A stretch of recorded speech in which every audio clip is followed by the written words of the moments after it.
नमस्कार मित्रांनो, आपल्या ज्ञान अनुभव या यूट्यूब चॅनलवर पुन्हा एकदा आपले स्वागत आहे. मागच्या भागात आपण पाहिलं, अर्जुन रणांगणावर कसा खाली बसला, धनुष्य कसं टाकलं आणि डोळ्यांतून अश्रू कसे उघळले. आता प्रश्न हा आहे, श्रीकृष्ण काय करतात? ते अर्जुनाला धीर देतात, सांत्वन करतात की रागावतात? मित्रांनो, श्रीकृष्ण करतात ते खूपच वेगळं. ते सांगतात जगातलं सर्वात मोठं सत्य, आत्म्याचा अमरत्व. आजचा अध्याय आहे सांख्ययोग. हा गीतेचा सर्वात महत्त्वाचा अध्याय मानला जातो. 72 श्लोकांमध्ये श्रीकृष्णाने सांगितलं, जगणं काय आहे, मरणं काय आहे, कर्म काय आहे आणि मुक्ती म्हणजे काय.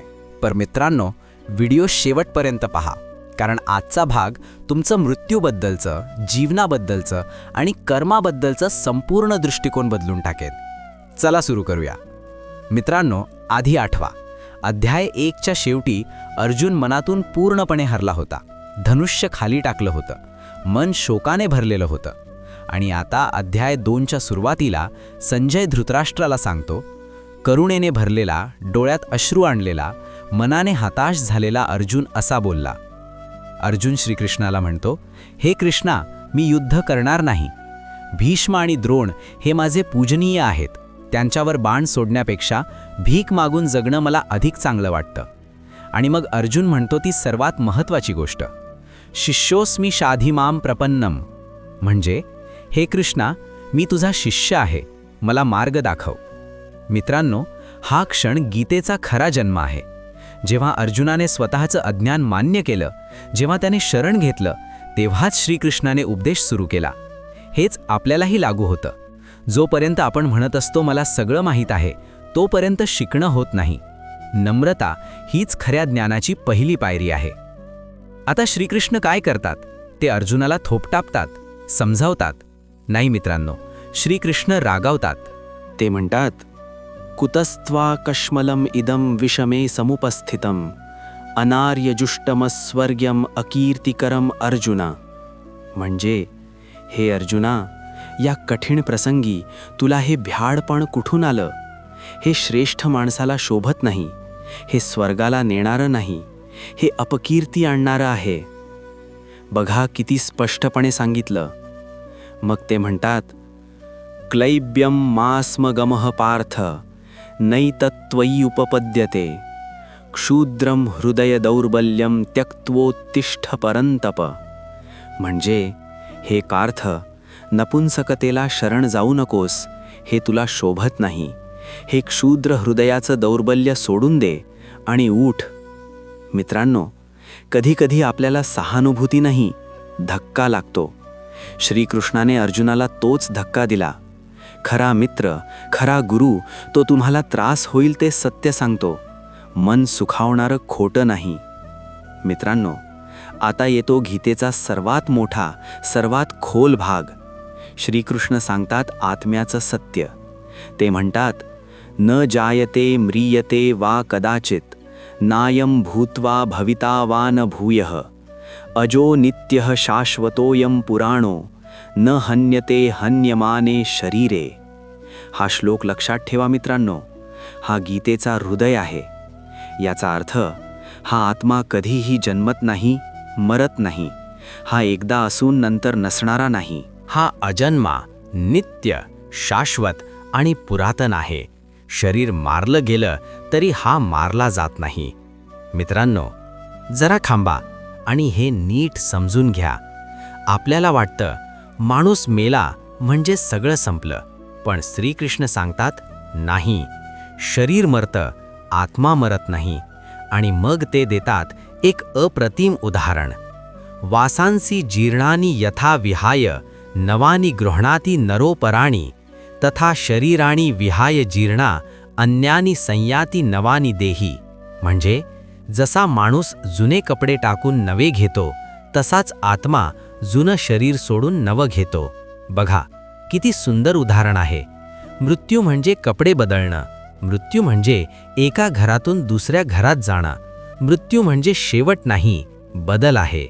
आणि मग श्रीकृष्ण सांगतात, नैनम छिंदंती शस्त्राणी नैनं दहति पावकः न चैनं क्लेदयन्त्यापो न शोषयति मारुतः.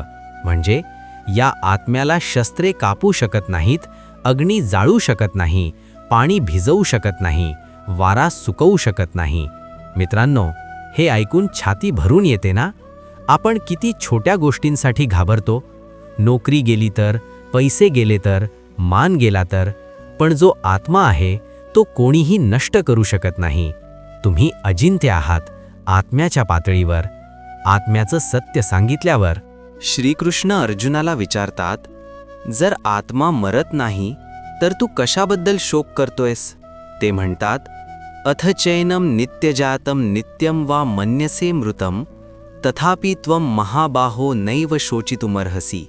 म्हणजे जरी तुला वाटत असेल की आत्मा जन्मतो आणि मरतो, तरीही तू शोक करणं योग्य नाही. कारण जन्मलेलं मरणार हे निश्चित आहे, मेलेलं जन्मणार हेही निश्चित आहे. आणि मग श्रीकृष्ण एक अत्यंत महत्त्वाचं वाक्य सांगतात, जातस्य हि ध्रुवो मृत्युः ध्रुवं जन्म मृतस्य च तस्मादपरिहार्ये अर्थे न त्वं शोचितुमर्हसि. म्हणजे जन्मलेल्याचा मृत्यू निश्चित आहे, मेलेल्याचा जन्म निश्चित आहे. जे टाळता येत नाही त्याबद्दल शोक करणं योग्य नाही. मित्रांनो, हे किती खरं आहे आपल्या आयुष्यातही.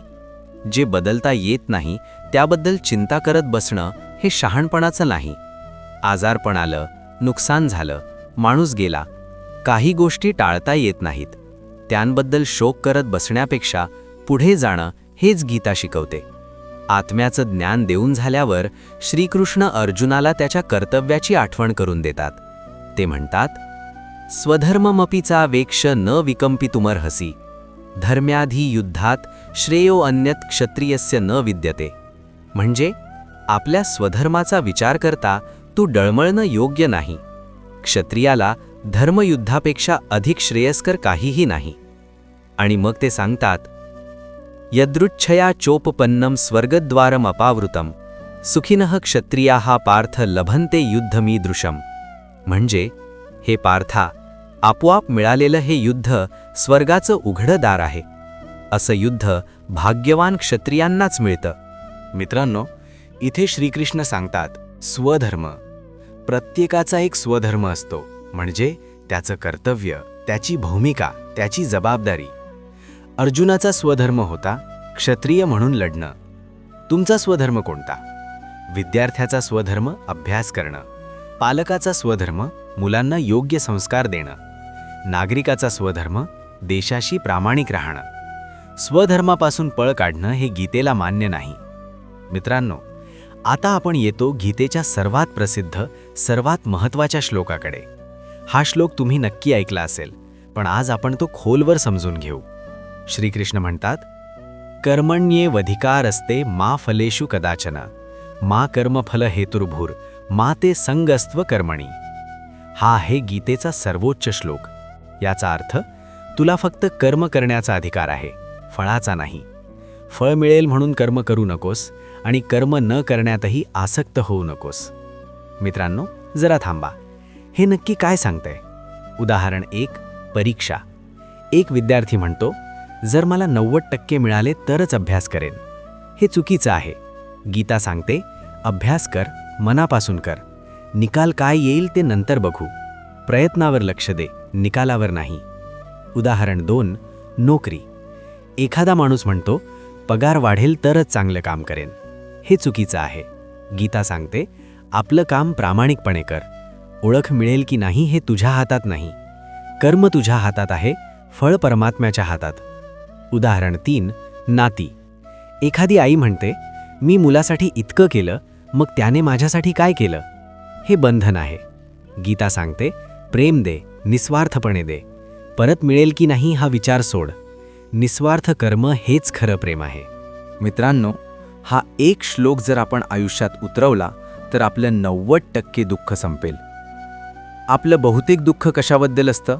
अपेक्षाभंगाबद्दल. मी केलं पण मला मिळालं नाही. जेव्हा आपण फळाची अपेक्षा सोडतो तेव्हा दुःखही संपतं.